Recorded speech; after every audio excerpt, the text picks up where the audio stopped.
Տեսեք, մի քանի բառ ուզում եմ ասեմ նաև կիսատ ճշմարտությունների մասին։ Տեսեք, սատանան կիսատ ճշմարտությունը ասեց, եւ Ամերիկայի նախագահներից մեկը ասել է, որ կիսատ ճշմարտությունը դա ամենամեծ սուտն է։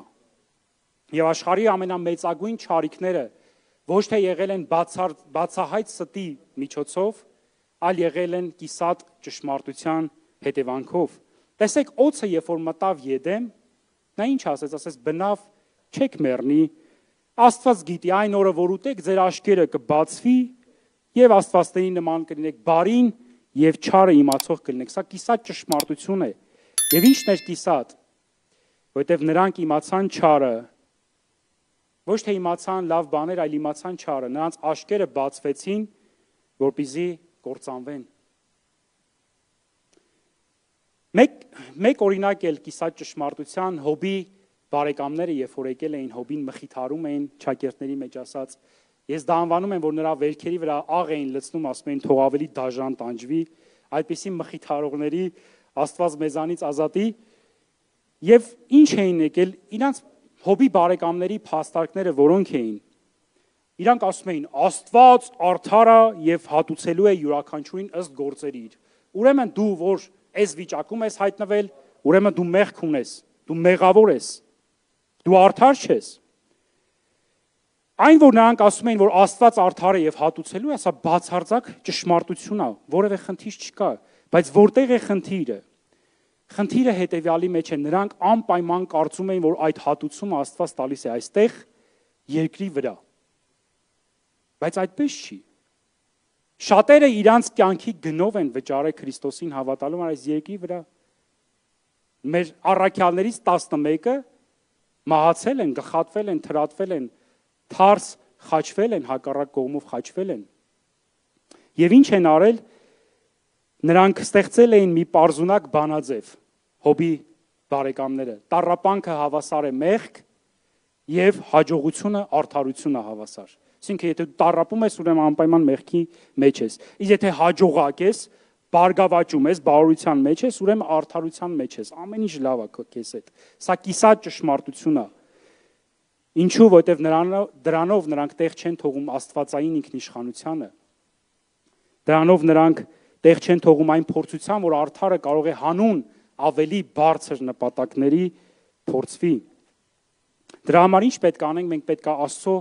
ամբողջ խոսքը ընդունենք, ամբողջ ճշմարտությունը, անկախ այն բանից, այն մեզ դուր է գալիս, թե մեզ դուր չի գալիս։ Երեք Տիրոջ խոսքը Երեմիան համեմատում է մուրճի հետ, որ ապառաժներ է ջարդում։ Վերջին անգամ երբ ա եղել, որ Տիրոջ մուրճ իջել է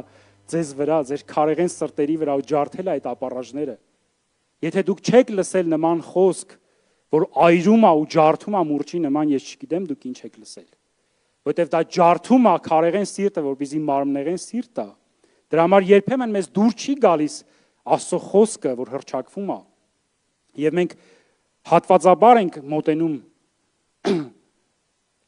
որոշ մասեր մեզ դուր է գալիս, մենք դրանք ասում ենք սրա հետ մենք լավ ենք, սրա հետ մենք օքեյ ենք, իսկ որոշ մասեր, որ մեզ դուր չի գալիս, մենք հրաժարվում ենք դա ընդունելուց որպես ճշմարտություն։ Մենք պետք է Աստծո խոսքը ամբողջությամբ ընդունենք։ Երրորդ փորձությունը Քրիստոսի եւ ամենածանր փորձությունը, ինչու ամենածանր փորձությունը, որովհետեւ մի փորձությանը հետևում է, հաջորդում է հաջորդ փորձությունը։ Տեսեք, մի փորձություն, հետո երկրորդ փորձությունը, հետո երրորդ փորձությունը։ Եվ սատանան նորից փոխում է գործողության վայրը։ Նա հիմա տանում է մի մեծ սարի, բարձր սարի վրա է կանգնացնում եւ ցույց է տալիս աշխարհի բոլոր թագավորությունները եւ դրանց փառքը։ Այստեղ գիտեք ինչ է անում, սատանան գնում է,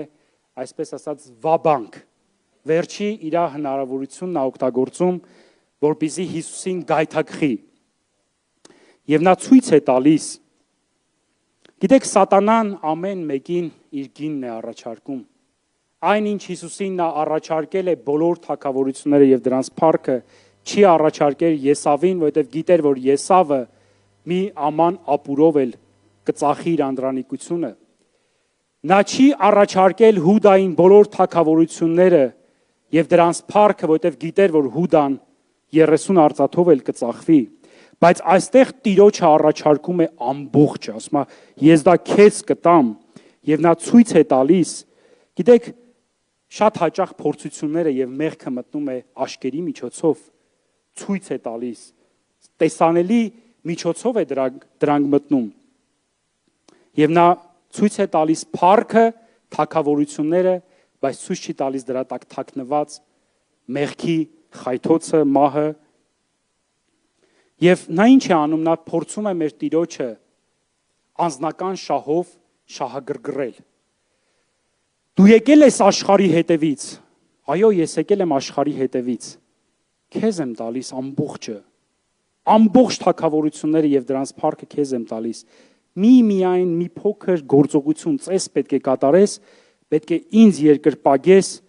եւ այդ ամբողջ աշխարհի թագավորությունները քոնը կլիներ։ Գիտեք, Հիսուսը կարող էր այսպես մտածել. եթե ես դառնամ թագավոր եւ բոլոր թագավորությունները իմը լինեն, ես դրանով հնարավորություն կունենամ կերակրել աղքատներին ու սովածներին։ Ես կարող եմ դրանով ազատ արձակել ստրուկներին։ Ես կարող եմ բարիք անել ամբողջ աշխարհին, որտեղ ամբողջ աշխարհի հարստություններն ու թագավորությունները իմն են։ Բայց տեսեք Հիսուսը ինչ է ասում, նորից նա ասում է. հեռու գնա սատանա կամ հետից գնա սատանա, որովհետև գրված է, նորից նա ասում է գրված է, քո Աստծուն կերկրպագես ու միայն նրան կպաշտես։ Այսպիսով 3 դեպքերում էլ Հիսուսը օգտագործում է գրված խոսքը, կիրառում է գրված խոսքը։ Նա 3 դեպքերում էլ հին ուխտից երկրորդ օրինաց գրքից է մեջբերում անում։ Կարծես դրանով սատանային նա փորձում է ցույց տալ, որ իմ ձեռքի տակ անհամեմատ ավելի մեծ պաշարներ ու ռազմամթեր կան, բայց միայն օրինաց գիրքը հերիք է, որ ես դրանով քեզ ջախջախեմ։ Նկատեք, բայց այստեղ Հիսուսի պատասխանի մեջ ավելի կտրուկություն եւ խստություն կար։ Նա ասեց հետից գնա սատանա։ Գիտեք, առաջարկներ կան, որ մի անգամից պետքա մերժվեն։ Մի անգամից։ Հաճախ առաջարկներ են լինում եւ մենք ասում ենք կգնանք, կաղոթենք, Տիրոջ կամքը կփնտրենք։ Տիրոջ կամքը իր խոսքի մեջ արդեն գրված է։ Իր խոսքի մեջ գրված է, որ մի գողանա եւ եթե քեզ այնպիսի առաջարկ են անում աշխատանքի առաջարկ, որտեղ դու պետք է կեղծ ճանապարհներով գումար վաստակես, մի ասա թե ես կգնամ, կաղոթեմ, կիմանամ Տիրոջ կամքը, դա տեղում պետքա մերժվի, ինչպես Հիսուսը արեց։ Հետից գնա սատանա, գրված է, որ միայն քո Տեր Աստծուն պետքա երկրպագես։ Սատանան նախորդ 2 փորձությունների ժամանակ գործում էր քողարկված, չէր բացել իր բոլոր խաղաքարտերը, բայց այստեղ նա բաց խաղաքարտերով է խաղում եւ ասում է երկրպագիր ինձ։ Այսինքն իմ նախորդ 2 փորձություններն էլ դրան էր միտված, որ դու գաս ու երկրպագես ինձ, բայց էլ հնար չունեմ, ես վաբանկ եմ գնում, երկրպագիր ինձ։ Եվ դրա համար Հիսուսը գործում է շատ կտրուկ եւ սիրելիներ գրվածի միջոցով արդեն Աստծո կամքը մեզ հայտնի է։ Սատանան գրվածի միջոցով պարտության մատնվեց։ Այո, նա բոլոր քրիստոնյաների ամենադաժան թշնամին է, բայց նա միևնույն ժամանակ սա հիշեք,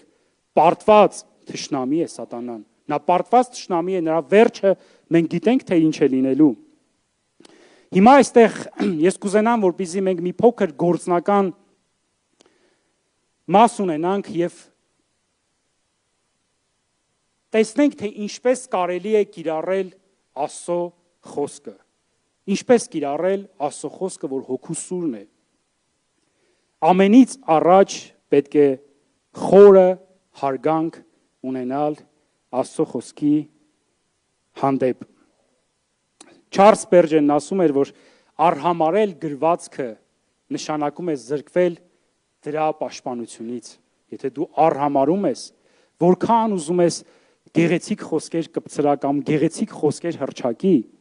դրանք ընդամենը թղթի նման են, թղթերով որ սարքում են գնդիկներ, թղթի նման կլինեն, որ պատին խփես պատը ոչ մի բան չլինի։ Բայց եթե դու պատիվ ես տալի Աստծո խոսքին,